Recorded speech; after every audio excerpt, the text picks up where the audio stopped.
So, hello everyone. Today, welcome to our class on Dhara Institute. Today, we are going to start with a very important topic of the General Studies Geography, the interior of the Earth. UPSC में, UPPCS में इससे काफी questions आते हैं because it is the basic of the earth and यहाँ पे हम देखते हैं कि बेसिक अर्थ के कॉन्स्टिट्यूशंस क्या है, लाइक कंस्टिट्यूएंट्स क्या है जिससे अर्थ बनती है, अर्थ के बेसिक फीचर्स क्या है।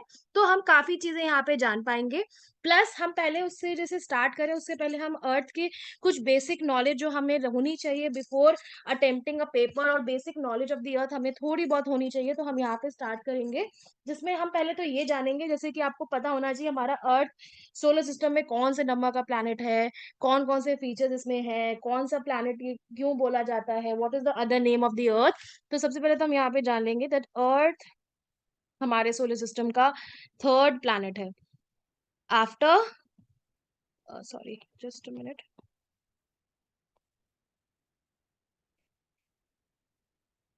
After mercury and Venus. ठीक है, हमारा थर्ड प्लैनेट पड़ता है, इसको हम लोग ब्लू प्लैनेट भी बोलते हैं। ब्लू प्लैनेट इसलिए बोलते हैं, what is the reason that the earth is being called as the blue planet, because it is composed of 71% of water. यहाँ पे अगर हम अर्थ की बात करें तो हमारी अर्थ का 71% सिर्फ वाटर का है and rest is the land. तो देखा जाए ये बहुत अमाउंट ऑफ वाटर है, बट इसमें से जो पोर्टेबल वाटर आप कहोगे, जो हमारे पीने के लिए कंफर्टेबल है, जिसे हम पी सकते हैं, वो कह सकते हो हार्डली लाइक हार्डली 2 to 3% है। ठीक है। सो अगर ये क्वेश्चन आता है आपके एग्जाम में, क्योंकि ये क्वेश्चन कभी कभी पूछा भी जाता है that what percent of the earth is covered with the water and what is the name other name of the अर्थ। ये खुद भी कभी क्वेश्चन बहुत बेसिक्स क्वेश्चन से कभी आए जाते हैं, पूछे जा सकते हैं, तो ये आपको पता होना चाहिए।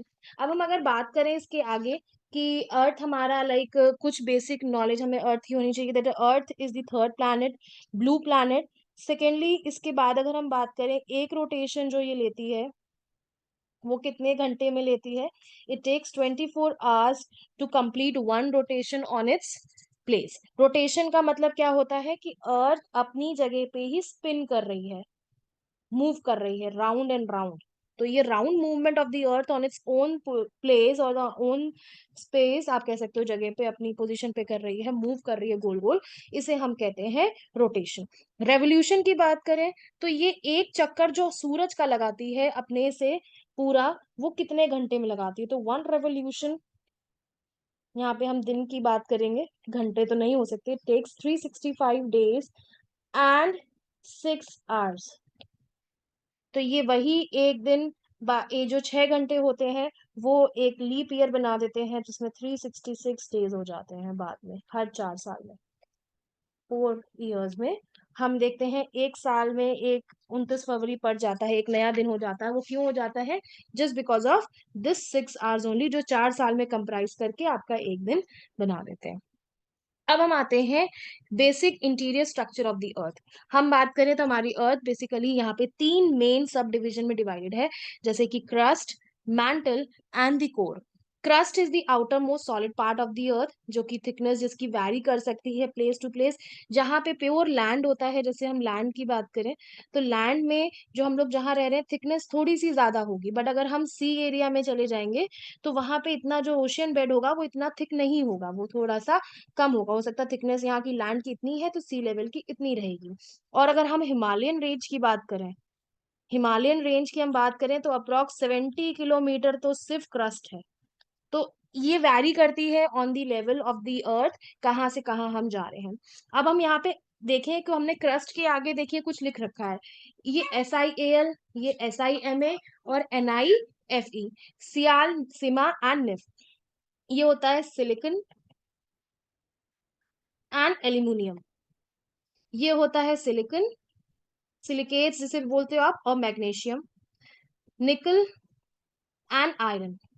ये डिफरेंट डिफरेंट कंपोजिशंस हैं जिनसे ये अलग अलग पार्ट्स बने हुए हैं हमारे अर्थ के। तो आप इनको नोट कर सकते हो, ये आपके आगे जरूर काम आते हैं, बिकॉज इससे क्वेश्चंस अराइज होते हैं यूपीपीसीएस में ज्यादातर, कि हमारे क्रस्ट कंपोजिशन किस किस से बना है, सीमा क्या है, like Seema is which composition of the अर्थ, यहाँ पे निकल, और ये क्या है किनर, मतलब इनके कंपोजिशंस पूछे जाते हैं, ये काफी फ्रीक्वेंटली आस्क्ड क्वेश्चंस है यूपीपीसीएस के फ्रॉम द ज्योग्राफी। तो ये स्ट्रेट अवे क्वेश्चंस आते हैं, आप इसे नोट डाउन कर सकते हो। हमने यही भी बात कर ली कि outer most part of the earth हमारा क्या है, क्रस्ट है। Thickness varies from place to place, yes we already know about it, and Himalayan range में डिफरेंट है, ऐसे कि 70 किलोमीटर तक का वेरिएशन हम देख सकते हैं। जो ओशियानिक क्रस्ट होती है, ओशियानिक क्रस्ट होती है जो समुद्र की क्रस्ट क्रस्ट होती है, समुद्र की जमीन होती है, वो सबसे थिन मानी जाती है। क्यों, compare to the continental crust, जो हमारी जमीन जिसमें हम लोग लैंड एरियाज में रह रहे हैं, उसका क्रस्ट कंपैरेटिवली मोटा है, जिससे अगर हम देखें जो कि ओशियानिक बेड है। जो अगर हम ओशियनिक क्रस्ट की बात करें, ये स्ट्रेट अवे क्वेश्चंस पूछा जा सकता है यूपीपीसीएस में, तो आप इसको प्रिपेयर कर सकते हो। इसमें स्ट्रेट अवे पूछा जाता है कि oceanic crust is made up of which material, that is the basalt. यहाँ पे हमें पता होना चाहिए बेसाल्ट से बनी होती है। Next, we come on the second layer of the earth, that is the mantle. Mantle is the portion below the crust and it is called the crust। से जो नीचे वाला पोर्शन है उसे हम mantle कहते हैं। हम नीचे देख चुके हैं कि सीमा से बना होता है। Silicon and the magnesium are the major constituents of it. The line which divides the crust and the mantle is called the Moho discontinuity. This is very important question. It came in the UPPCS once and आगे भी पूछा जा सकता है, क्योंकि UPPCS में questions repeat होते हैं और अलग अलग तरीके से क्वेश्चंस बना के पूछे जा सकते हैं। तो ये आपको पता होना चाहिए कि मोह डिसकंटिन्यूटी क्या है। It is the line which divides the crust and the mantle. यहाँ पे हम देख सकते हैं, हमने एक डायग्राम बनाया है क्रस्ट का। हम यहाँ पे देख सकते हैं क्रस्ट सॉलिड पार्ट में होती है, इनर कोर सॉलिड पार्ट का है, मैंटल भी सॉलिड पार्ट का है, बस जो आउटर कोर होती है ये लिक्विड स्टेट में होती है। जो हम देखते हैं कि मैग्मा जो अर्थ के बाहर आता है, जिसे हम देखते हैं वॉल्केनिक इरप्शंस में, वो कहाँ से आता है, वो यहीं से ही आता है। ठीक है। अब हम आते हैं नेक्स्ट पार्ट में। यहाँ पे आते हैं, हम थोड़ा सा एक डिवीजन भी देख लेंगे जिससे आपको कुछ चीजें समझ में आ जाए। ये देखिए सी लेवल है, ये थोड़ा सा कम है, ये कॉन्टिनेंटल क्रस्ट है जिसमें हम लोग रहते हैं, थोड़ी ऊंची है। ओशियानिक बेड थोड़ा सा नीचे है और ये बेसाल्ट से बना हुआ है। अब ये मोरोविक डिवीजन जिसे आप कह रहे हो, जिसे डिस्टिंक्ट डिसकंटिन्यूटी हम लोग कह रहे हैं, ये वही है जो आपके क्रस्ट को और मेंटल को बीच से डिवाइड कर रही है। This is crust and this is mental. अब यहाँ पे हम देख रहे हैं एस्थेनोस्फेयर इज दी, एक नई चीज हमें सुनने में मिल रही है यहाँ, एस्थेनोफेयर एस्थेनोस्फेयर। ये हमारी कौन सी चीज है, ये क्या है actually, it is the simple line और the layer which is the upper part of the mantle. अगर हम देखें, ये मैंटल का ऊपरी लेयर कही जाती है, ऊपरी लेयर है जो कि हमारे मैंटल को बनाती है। ठीक है। अब इसके बाद हम आते हैं एक सेकेंड पार्ट में, कि अगर हम देखें तो अब इसके बाद जो लोअर मेंटल आता है वो इसके बाद नीचे तक एक्सटेंड करता है टिल दी अपर, या आप कह सकते हो आउटर कोर की तक। ठीक है, आउटर कोर तक। अब हम थर्ड पार्ट में आते हैं, यहाँ पे आप इसको नोट कर सकते हो, this is important in this sometimes asked asthenosphere को लेकर क्वेश्चन आ सकते हैं, तो you should be knowing about it. अब हम आ जाते हैं सेकेंड पार्ट में, लास्ट में, दैट इज हमारा कोर बच रहा है अब, it is the core one. तो कोर में आ गए हम। तो core is the outer core is made up of the liquid state. यहाँ पे हम लिख देते हैं, जो कोर है वो आउटर क्या है, it is made up of liquid, fluid है, फ्लूइड स्टेट में है, आप कह सकते हो लिक्विड स्टेट में है। एंड द इनर, पहले तो कोर दो पार्ट में डिवाइडेड है, outer and the inner core. तो जो आउटर है वो लिक्विड पार्ट में है, और जो इनर है आप कह सकते हो सॉलिड स्टेट में है।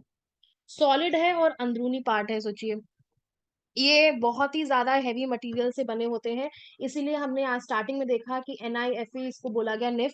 निफ मींस निकल, निफ लेयर भी बोला जाता है, और आयरन, ये दोनों हैवी मेटल्स हैं हमारे, देखा जाए अर्थ के most of the components parts are made up of this only. हाँ।